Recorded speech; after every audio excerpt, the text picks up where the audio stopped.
Welcome back. It's back to the basics, and we are talking infrastructure authentication, why you want it, why you need it, why you should get it. Let's go!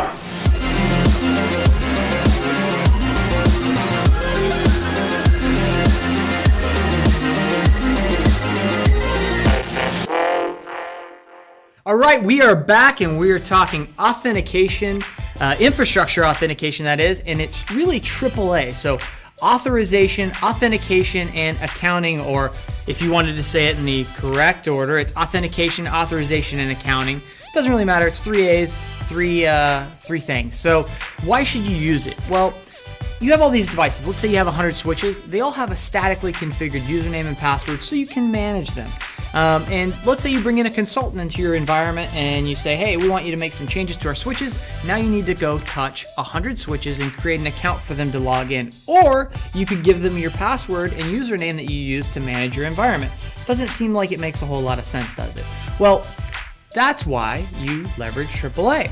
So there's tons of directory services out there. The most popular one that I feel is most popular is Microsoft's Active Directory, or Azure AD, as an authentication directory of usernames and passwords and some other things like that. There are solutions that tie in to that AD environment that will allow you to say, hey, this group, like I don't know, IT admins or IT read-only, those types of groups can be assigned certain permissions so that you could say, I'll create a consultant user account, I'm going to give them read-only access to my switches, and then now they can go log into every switch, router, firewall using their AD credentials. And the mechanism that enables that is AAA. Now there's a couple of networking protocols that are out there, primarily Radius and TACACS, which facilitate the authentication.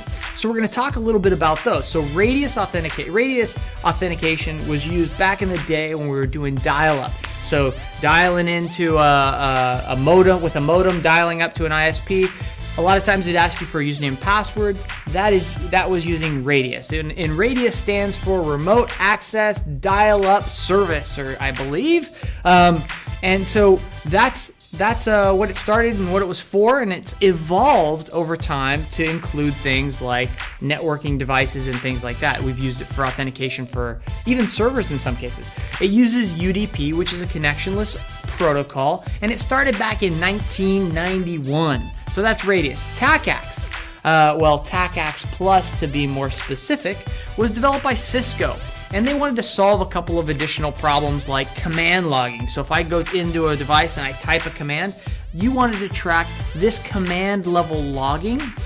I want to track that in a server. TACACS Plus gives you the ability to track those commands that you enter into a router, switch, firewall, those types of things. And it uses TCP, and it was founded or built out, started back in 1993. So typically those are the two protocols you use to authenticate devices and log. So we talked about authentication, the authorization piece of it. So Radius and TACACS both have different ways of doing it, but essentially they set a privilege level on a router, a switch, or a firewall that gives you access to do things like configure the device. Radius uses things called, it's a VSA, it's a vendor-specific attribute. And you can do all kinds of things with VSAs, even on wireless. Like, for example, you could say, hey, if I log in with this username, this group mapping back on my Radius server, I want you to send this vendor-specific attribute which tells it what VLAN or what SSID to move to. You could do that and have the host or the user get those permissions or ACLs and things like that you can push down with a VSA. So those are the two protocols. The accounting, so things like who logged in, when they logged in, those types of things. Those are all important when you're managing an infrastructure. So that kind of ties it up. Infrastructure authentication uses AAA.